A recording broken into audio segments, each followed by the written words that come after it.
В Мозамбике, когда проголодаешься, просто садишься на поезд. Здесь предлагают перец, огурцы, салат. Но я не ищу еду, а знакомлюсь с местной жизнью. Что касается крупных животных, выбор огромен. Бегемоты, буйволы, львы. А у кромки воды бывает так, что командует петух.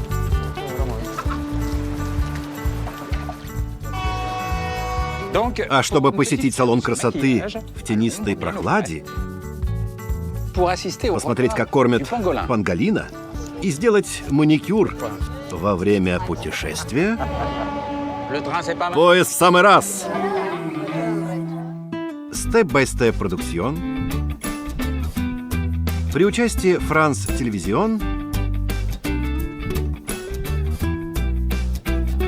под стук колес.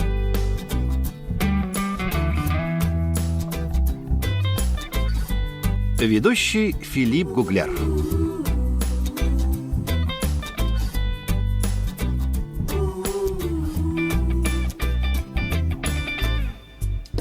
В Мозамбике, в Юго-Восточной Африке, мало кто это знает, но пейзажи захватывают дух. Это великолепно. Очень спокойно. Даже слишком. Но если вы хотите сесть на поезд, сначала нужно попытаться найти лодку. Запастись терпением. Хорошенько запастись. О, нет. Почти, почти.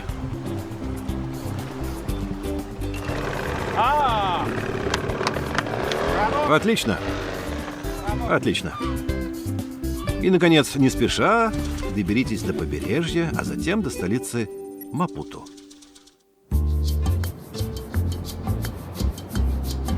В Мапуто около 1 200 000 жителей, поэтому атмосфера самая разная. Где-то она более оживленная, шумная. Город был основан португальцами, чьей колонией страна являлась до 1975 года.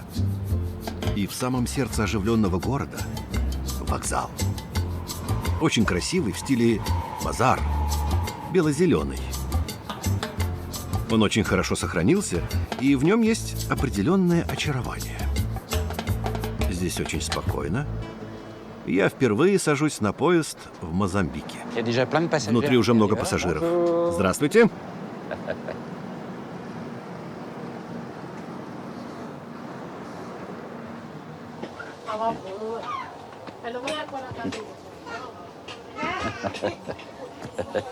Отлично. Есть поезда, в которых сразу чувствуешь себя комфортно. Как в этом. Не знаю почему, но все улыбаются. Кондиционер работает на полную мощность. И сразу хочется путешествовать.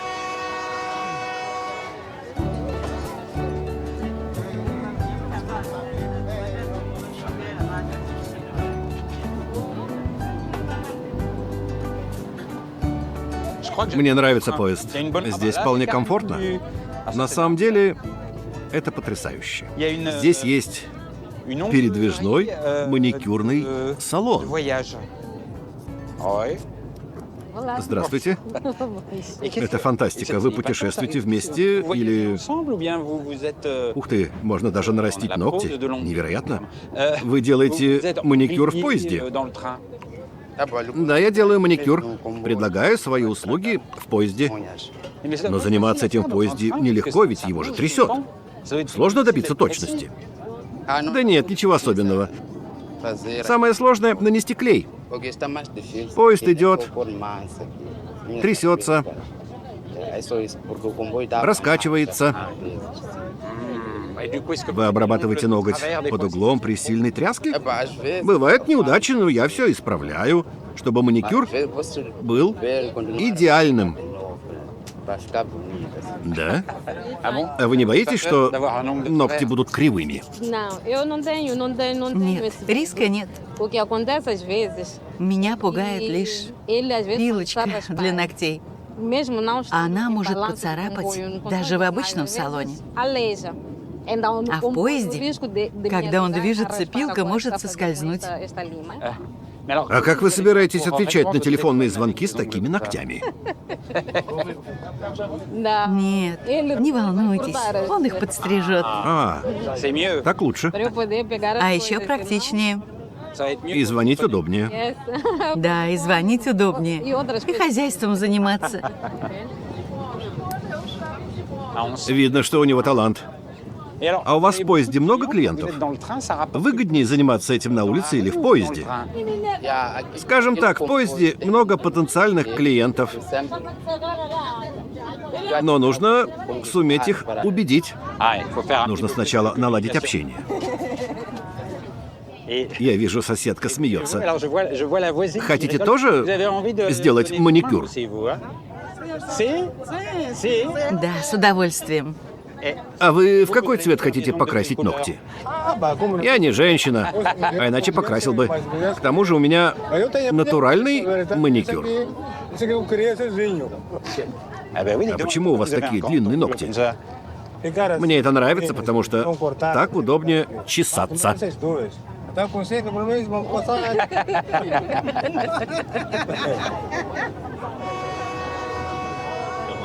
какой маникюр лучше? Ваш тоже неплох. Зато у нее волосы длиннее. Поезда явно очень популярны в Мозамбике, потому что этот переполнен. Да, проблема в том, что их мало. Этот, например, ходит только 2 раза в неделю. Но если поезда так востребованы, то почему не увеличить их количество? Все задают этот вопрос. Я думаю, это проблема управления и, прежде всего, нехватка ресурсов. Но одно можно сказать наверняка. Было бы лучше, если бы ежедневных поездов стало больше. Ну что ж, не буду вам мешать. Спасибо за беседу. Не за что. До свидания.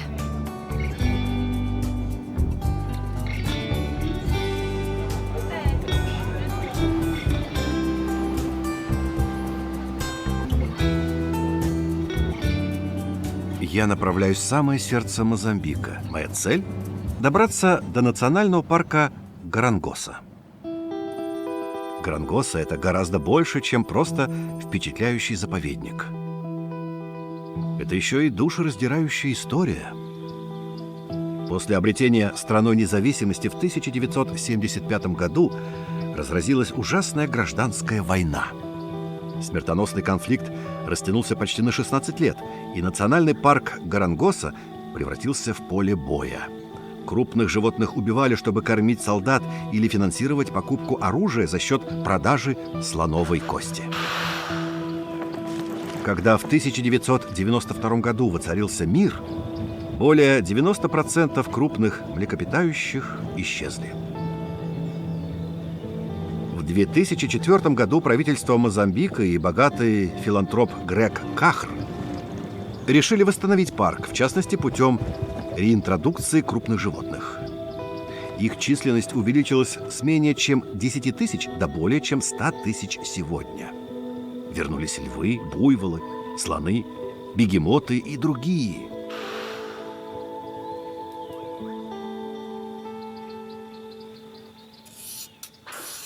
Я направляюсь на встречу с людьми, которые сегодня каждый день работают в этом парке, заботясь о животных. И даже выполняют неожиданную для меня работу. Например, поиск корма для животных. Он что-то ищет. Здравствуйте. Как поживаете? Неплохо. Да? Да. А какую еду мы будем искать? Муравьев. Муравьев? Да. Вы ищете муравьев? Да. Этим я зарабатываю на жизнь.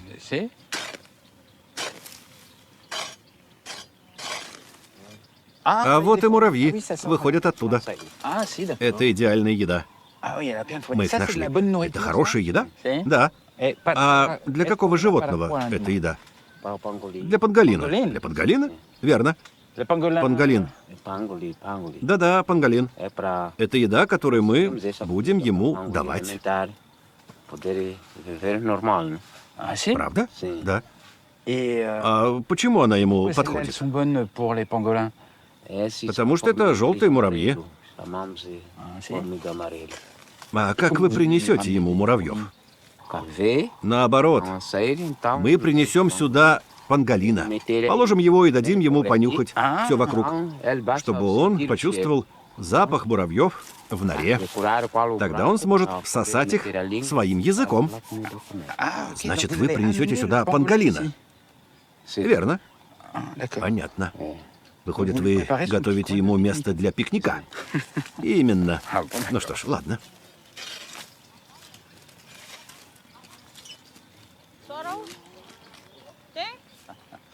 Они несут панголина? Несете панголина? Да, мы несем панголина. Знаете, я очень давно мечтал увидеть панголина. Ведь я вижу, как торчит его маленький носик, его маленькая головка. Он хочет, по-моему, вылезти. Он голоден. Голоден? Очень? Да, очень голоден. А откуда вы знаете, что он очень голоден? Потому что он ел вчера, а ест он только раз в день. Мы стараемся, чтобы ему хватало еды. Забавно. Ведь он стал настоящей звездой после ковида. Да, и правда. Прославился. Стал очень известным из-за ковида, да.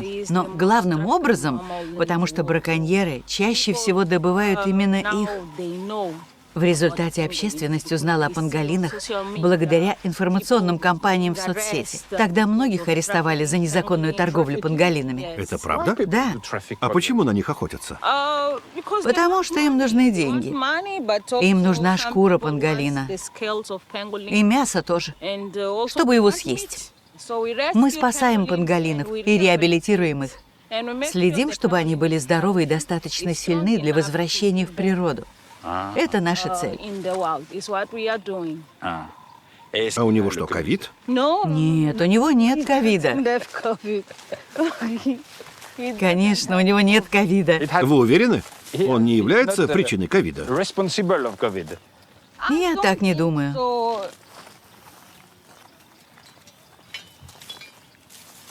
О, боже. Он собирается на пикник?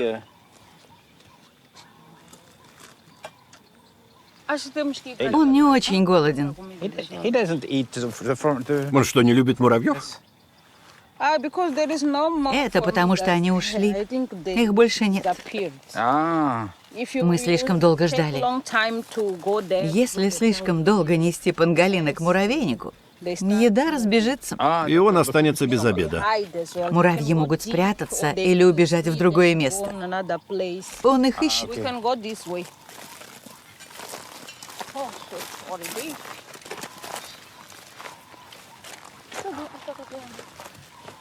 Надо же, какой...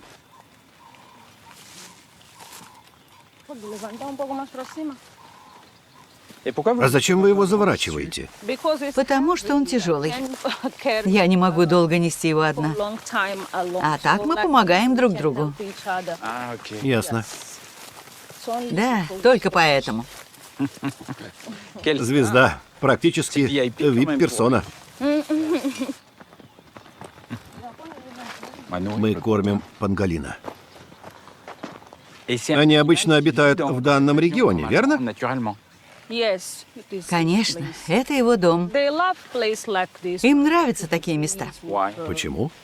Здесь много еды. Например, муравьев и термитов.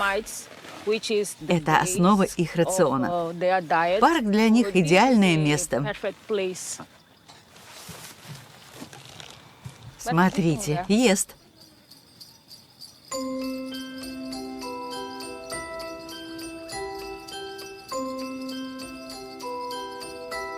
Национальный парк Гарангоса в Мозамбике является пионером в области ухода, реабилитации и защиты панголинов. Многие животные часто находятся в ужасном состоянии, раненые истощенные и в стрессе. Здесь их лечат и наблюдают за ними, иногда около года, а затем, когда им становится лучше, выпускают в более безопасные места. С момента своего создания центр принял более 150 панголинов. Сколько муравьев им нужно съесть, чтобы насытиться? Сколько муравьев? Я не знаю. Но мы знаем, что панголин съедает около 70 миллионов муравьев в год. 70 миллионов? В год? Много муравьев. Надо же. Когда муравьи видят панголина, это, наверное, им не нравится. Вы правы. Это вызывает у них панику. Тогда у меня вопрос. Вы спасаете панголинов. Но почему вы спасаете их? Выходит, вам наплевать на муравьев? Нет, вы не правы. Мне не безразличны и муравьи, но такова природа. Есть хищники и жертвы. Мы заботимся и о тех, и о других, но должен быть баланс. Нам не нужны муравьи повсюду. Муравьи, муравьи, муравьи. С таким количеством муравьев не осталось бы растений для других животных. Я чувствую, как вы искренне любите своих панголинов. Вы относитесь к ним с нежностью. Да, я их люблю. Для меня их спасение — самое лучшее, что я могу сделать. И я стараюсь изо всех сил, ведь они очень страдают, как этот. Но почему вас так привлекают именно панголины? Ну да, они забавные, но мало кто интересуется ими. Не знаю, мне кажется, они должны быть такими, какие есть, чтобы в них влюбиться. Они милые, уникальные животные. На самом деле, это хороший вопрос. Но, думаю, я люблю их просто так. За их образ жизни, их шкуру, глаза. Глаза? Почему за глаза? Они такие милые. Вы должны объяснить, что вам так нравится в глазах панголинов. Это сложно объяснить. Нужно быть внимательным. Возможно, вас это не затронет, но для меня они просто милые. Во-первых, потому что они маленькие, а во-вторых, они блестят. Они блестят так, словно пытаются сказать мне: «Помоги мне нужна помощь, сделай что-нибудь, чтобы мы могли размножаться и не исчезли». Это очень трогательно. Возможно, я заблуждаюсь, но мне нравится так думать.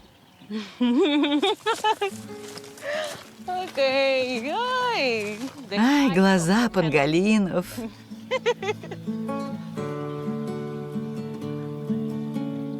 Я не знаю, что меня больше тронуло.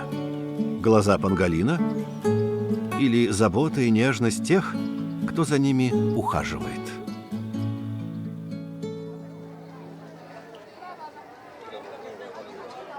Я хочу вновь сесть на поезд на небольшой сельской станции Мозамбики.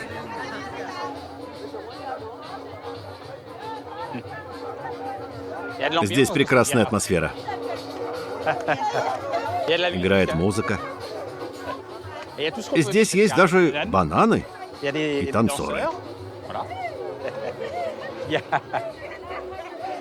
И есть место, где можно подшить брюки, если нужно. Всего понемногу. Даже фуршет с натуральными продуктами. Здесь хорошая атмосфера. А это главное. Они вкусные? Очень. А сколько стоят? 50. Сколько? 50. 50? За эти или за те? Да, за эти или за те.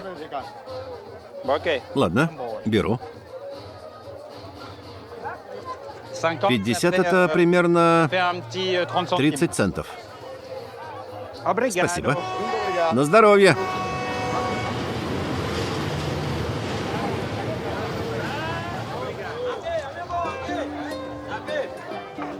У продавщиц горячая пора.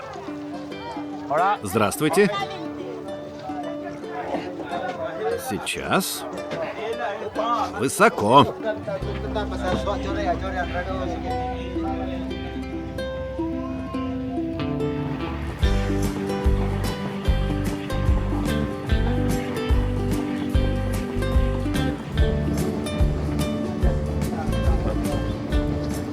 Этот поезд более провинциальный.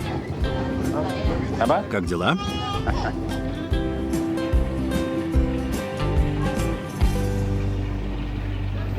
Здесь хорошо.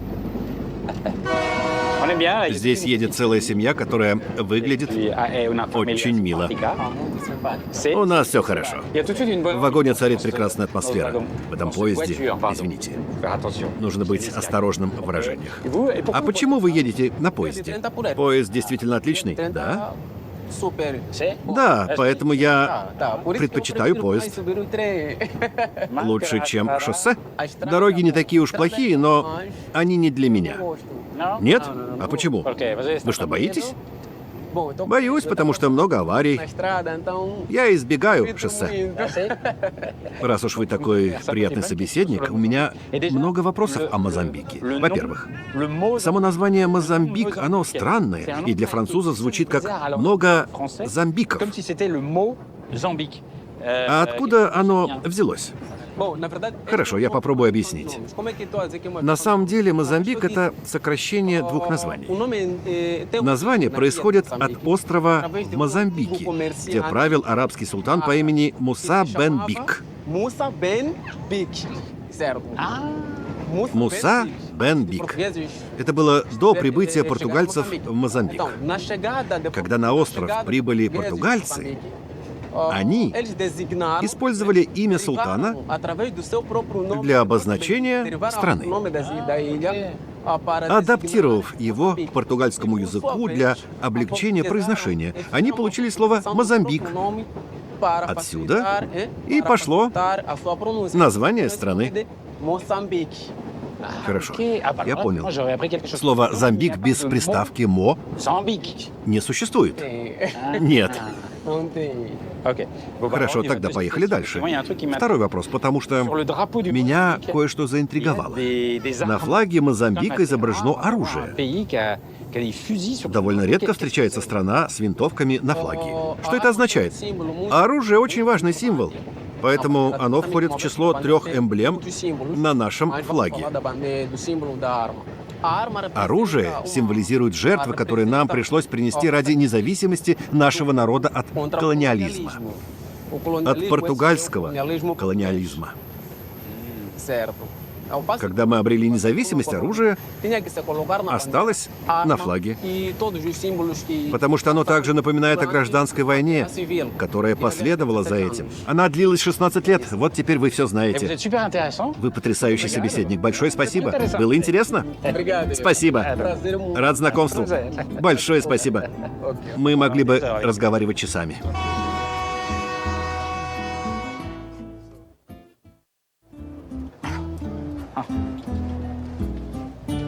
Это как сойти с лодки. Спасибо. Но всегда найдется тот, кто поможет. Я пользуюсь остановкой поезда посреди степи, чтобы подышать свежим воздухом и прежде всего почувствовать атмосферу сельской местности, природы. Вдохнуть воздух самого сердца Мозамбика.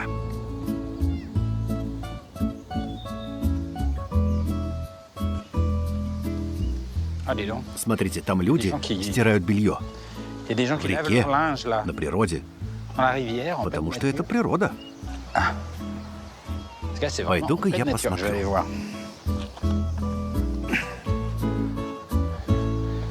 Попробую спуститься.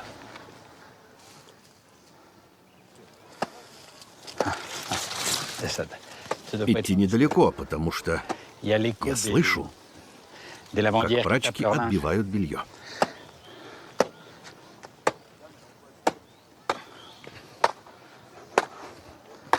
Привет. Доброго дня. Здравствуйте. Вы, наверное, удивлены, увидев меня. Как вы поживаете? Неплохо. Здорово. Я увидел вас с моста. Это что, хорошее место для стирки? Да, здесь идеально. Ну, когда нет крокодилов. А тут есть крокодилы? И где же они? Вон там, чуть дальше, вверх по реке. Там полно крокодилов. Если опустите ногу в воду, он может вас утащить. Вот мы и ходим сюда, здесь безопаснее. Ну, скажите, крокодилы могут добраться сюда? Заплыть так далеко? Обычно здесь нам ничего не угрожает. Но на всякий случай одна из нас всегда следит за рекой, пока другие стирают. Вы выставляете часового, который следит, не приближаются ли крокодилы? Да, лучше быть осторожными, ведь они недалеко. Вы меня ошеломили. А что делать, если нападет крокодил? Нужно кричать как можно громче и хвататься за все, что попадется под руку на берегу реки. Нужно держаться, пока крокодил не оторвет тебе ногу. Тогда есть шанс спастись. Потому что если крокодил затащит вас в воду, на следующий день в реке найдут только кусочки вашего тела. Ужасно. Так, я не могу поверить. Ну, вы же все это знаете. Это ужасный риск. Если достаточно одной ноги в воде, это же кажется безумием. Самое главное — кричать. Если мы вас услышим, то возьмем мачете или заточенную бамбуковую палку и попытаемся убить крокодила, целясь ему в голову или в глаза. Да, нужно быть очень смелым, чтобы прийти сюда стирать. У нас нет выбора. Эта река — единственное место, где мы можем постирать. А здесь уже были несчастные случаи? В этом году нападений не было. Но в прошлом жертвами стали пожилая женщина и ее внучка. Их застали врасплох. Девочку съели. Ее бабушка выжила. Именно она рассказала эту историю. Невероятно. Поверить не могу. Я потерял дар речи, но это же невероятно опасно. Вам всегда страшно, когда вы здесь? Или для вас это почти нормально? Да, нам страшно. Но у нас нет выбора. И мы очень осторожны. Зная, что женщины деревни пошли сюда стирать одежду, мы ждем их возвращения.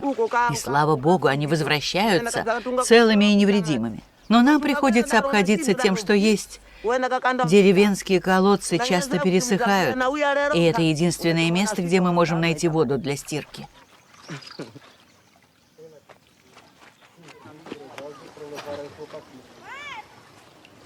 А если на кого-то нападет крокодил? Для вас это поворот судьбы, везение? Это вина человека? Чем вы это объясняете? Я не знаю. Но в деревне одни говорят, что крокодилы — это посланники Бога. Другие, что злые колдуны посылают крокодилов, чтобы разрешить конфликт. Но я точно не знаю. Я точно знаю, что вы очень смелая. Это же невероятно. Смелая женщина. Смелость. Смелость. Что я могу сделать? Мне приходится каждый день стирать детскую одежду. И это моя работа. Нравится или нет, я должна. Я очень надеюсь, что дети не слишком пачкаются. Знаете, дети есть дети.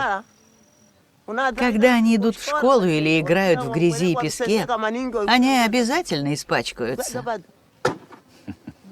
Понимаю. Удачи и мужества.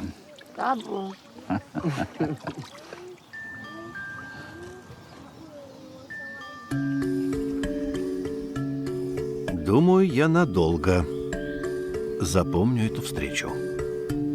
Я восхищен силой этих женщин, которые делают свое дело и не жалуются.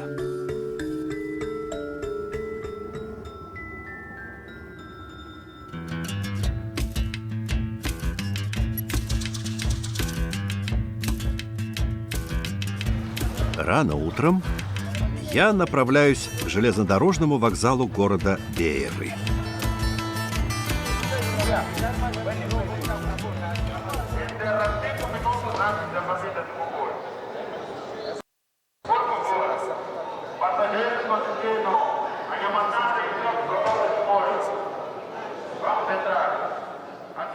Здесь нет никаких указателей, обозначений, направления. Но мужчина с громкоговорителем устно дает указания. Так что лучше знать португальский. Здесь много людей, но атмосфера спокойная. Это здорово. Очень рано, но в зале полно народа. Этот поезд очень популярен. Человек с громкоговорителем в центре зала.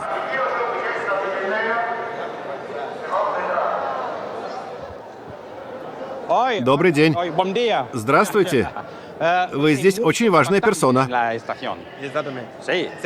Да, очень важная. А почему все делается устно и нет инструкций? Здесь все делается устно, так уж заведено.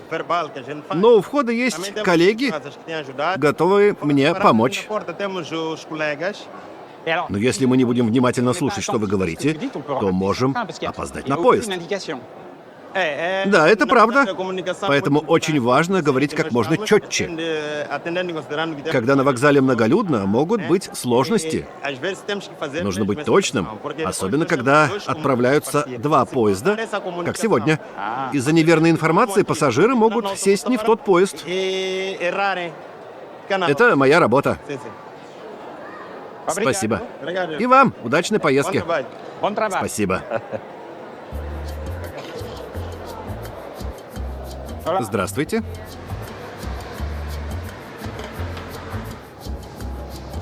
Прекрасный поезд. Очень чистый.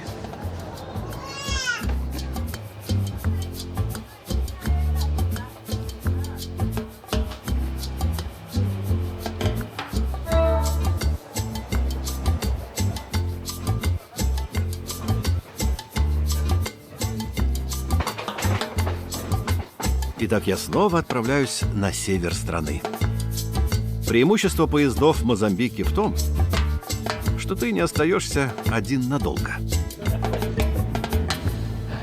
Добрый день. Здравствуйте. А как вас зовут? Ваше имя? Меня зовут Эдна.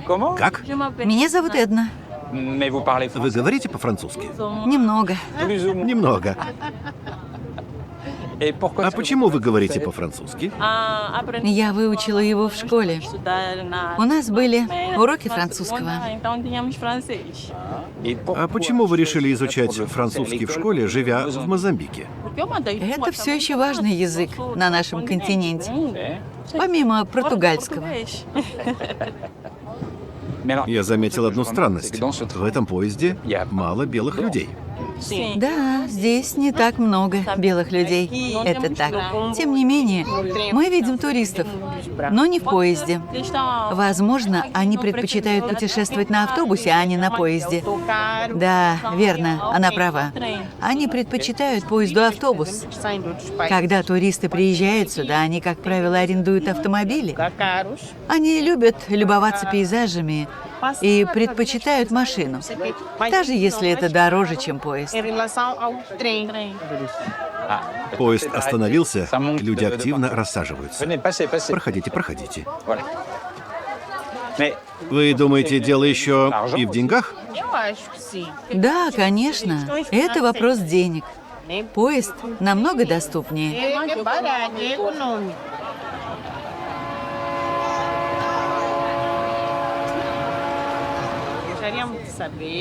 Скажите, а вам нравится в нашей стране? Да, очень. Мне нравятся люди. В них есть какая-то мягкость. Когда снимаешь в поезде, видишь лица, и все улыбаются. Это потому, что мы жизнерадостные. Почему? Даже очень жизнерадостные. Мы спокойные, мирные. Мы легко идем на контакт. Со всеми разговариваем, как и мы здесь втроем. Правда? Значит, в поезде легко завести друзей. Достаточно просто поздороваться, и все. Например, мы с ней познакомились утром в поезде, и теперь мы друзья. Ясно. Большое спасибо. Хорошей поездки. Спасибо. Спасибо за эту приятную беседу. Дети очень хорошо себя ведут. Спасибо.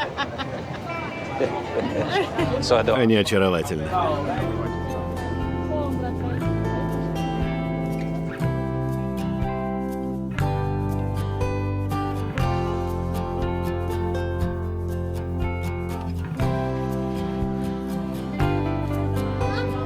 Я голоден.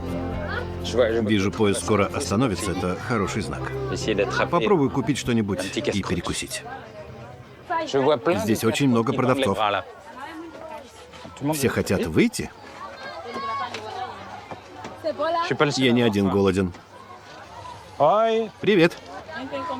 Здесь продают перец, огурцы, салат. Здесь скорее запасаются продуктами, чем едят. Я бы хотел банан, но его нет. Может, перец чили? Все, поезд снова отправляется.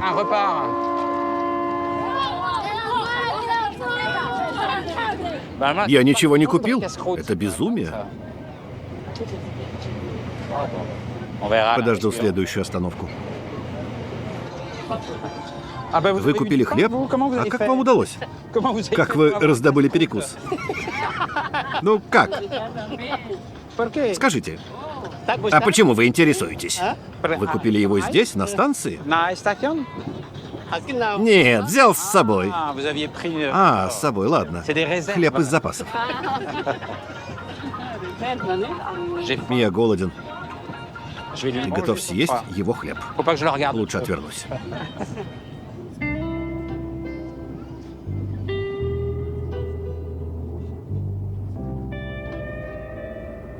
Пейзажи меняются.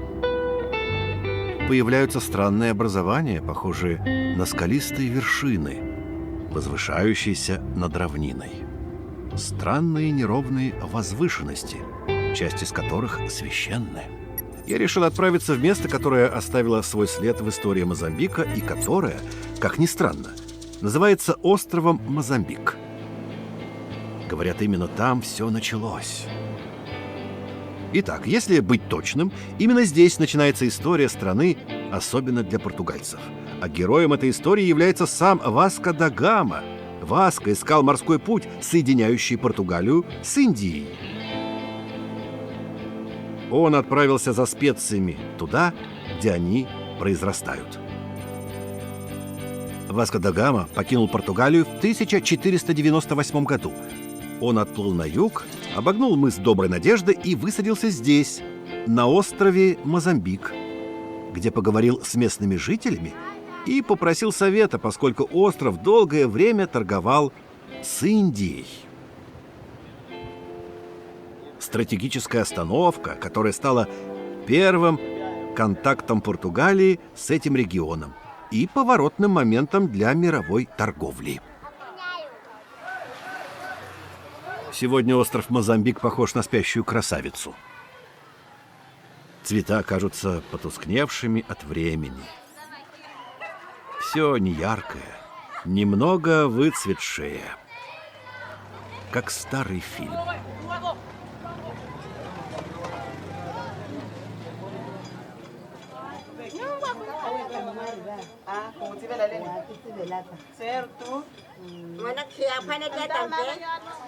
Салон красоты.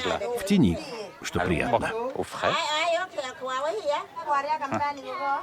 Привет. Здравствуйте.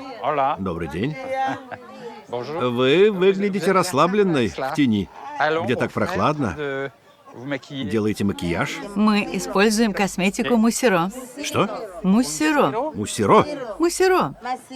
Это крем, сделанный из древесины тункути. А что это такое? Смотрите. Вот оно. Растение. Если его потереть водой, получится муссиро. Хорошо. Но оно белое и хорошо заметно на коже. Это что, модно? Это тренд?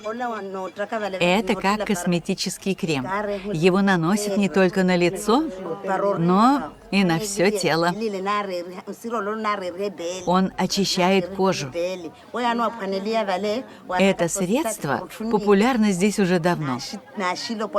Задолго до появления в продаже кремов и лосьонов. Оно натуральное и делает нас более привлекательными. Значит, оно работает и привлекает мужчин. Да, оно очень хорошо работает. Мужчинам это нравится. Они в восторге. Когда вы в нем и проходите мимо группы мужчин, эффект получается мгновенным. Оно вызывает у них активность. Их сразу же тянет к вам. Они хотят коснуться вас, погладить. Да, это очень эффективно. Отлично. Большое спасибо. Не буду мешать вам делать макияж. Очень красиво. Пока. Пока. До свидания. Пока.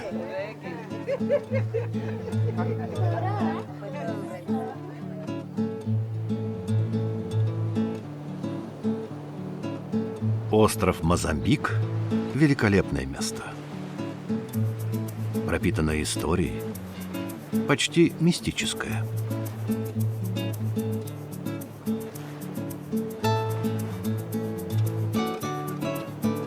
Мне посоветовали обратиться к местному целителю, который принимает людей только на небольшом, уединенном участке земли.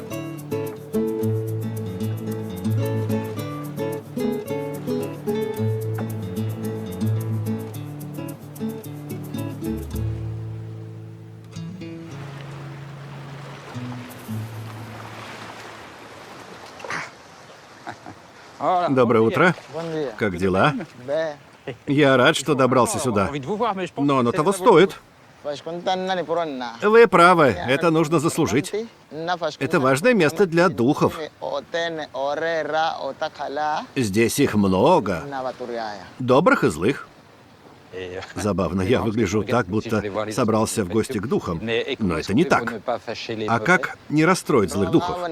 Нужно им угождать, предлагать им дары. Например, можно оставить муку у подножия Баобаба. Ладно. А где Баобаб? Вон там. Вон там? Проводите?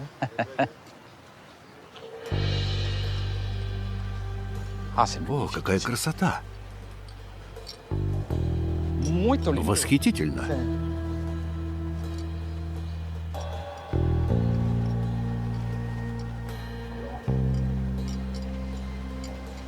Восхитительно! Великолепно! Потрясающе! У духов хороший вкус. Здесь так красиво. Обычно духи выбирают либо горы, либо баобабы, и ничего больше. Так устроен мир. Я слышал легенду, которую рассказывают на Мадагаскаре. Это недалеко, по другую сторону Мозамбикского пролива. Там говорят, что баобаб со своими маленькими веточками, такими как эта, ловит небо и удерживает его вокруг земли. Здесь тоже в это верят? Да, у нас здесь тоже в это верят.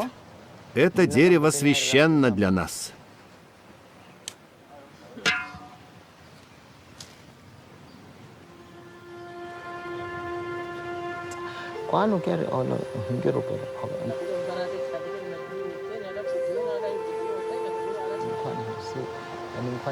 Это мука.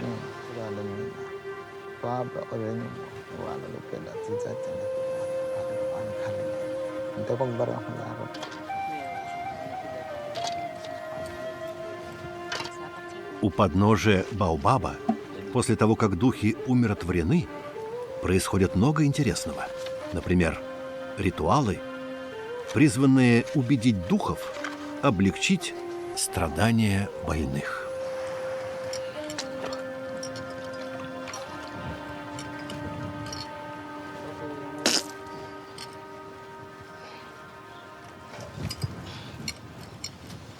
Ух ты? Это же кипяток. А А он не обжигает? Нет, совсем нет. Но вода горячая. Да, но не жжет, будто она холодная. Холодная вода? А как это возможно? Это часть чуда? Не знаю, чудо ли это, но если бы меня обожгло, я бы убежал. Понятно.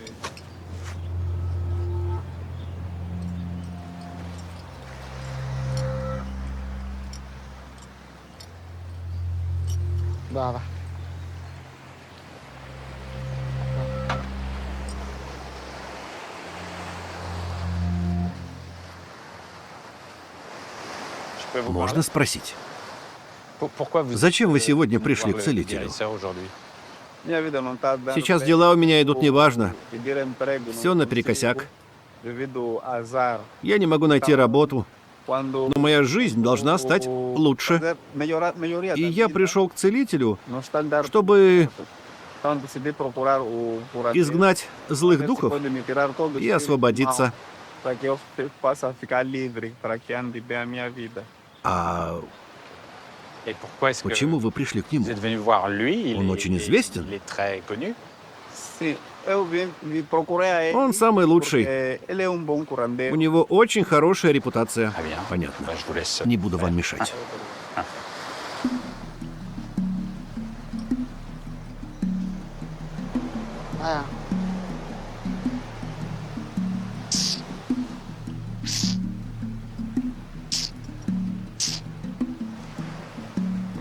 Думаю, петуху не хотелось бы участвовать в ритуале.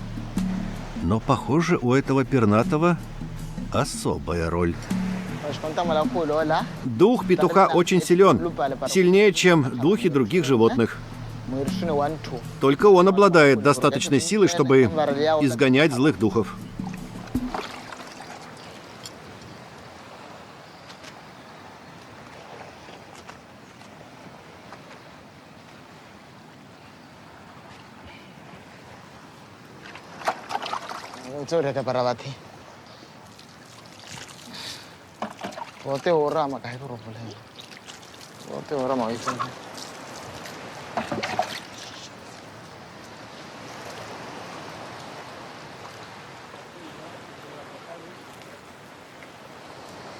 Все в порядке?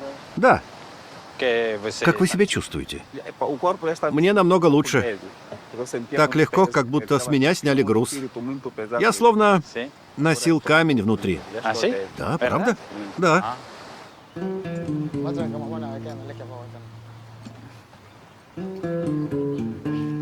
Присаживайтесь. Под Баобабом консультации следуют одна за другой. Здесь вызывание духов и общение с невидимым миром, возможно, является еще одним способом успокоить душу.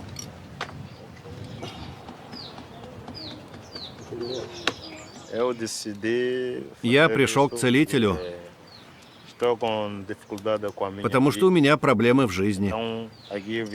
Я пришел бороться со злыми духами. А как вы думаете, что за злой дух внутри вас? Злых духов может наслать кто угодно. Ваш сосед или друг. Люди, которые не хотят, чтобы ваша жизнь двигалась вперед. Да? Да. И это влияет на ваши дела, вашу работу. Я подозреваю, что кто-то сглазил меня, поэтому и пришел сюда. А вы знаете, кто это сделал? Кто наслал на него злых духов? Да, я знаю. Да, и кто же? Не хочу этого говорить. Часто это люди, завидующие вашему успеху. Они хотят наложить на вас проклятие. И обычно это близкие вам люди, которые вас знают, например, соседи или коллеги. А вы хотите знать, кто? Ведь это может привести к неприятным конфликтам. Лично я предпочитаю не знать, кто это сделал. Иначе я бы отправился к виновнику и избил бы его. Так что для меня лучше не знать. Ok. Хорошо. Bon. Это мудрое решение. Скажите, а ваше призвание — творить добро?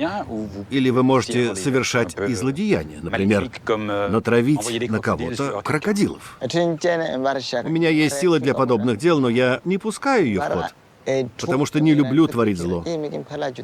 Я делаю только добро, как вы видели раньше. Мне нравится исцелять людей и помогать им выздоравливать. Ok. Bon. Ясно. Tout à votre honneur. Это очень мило с вашей Je préfère стороны. qu'on soit- Я рад это слышать. Предпочитаю, чтобы мы остались друзьями.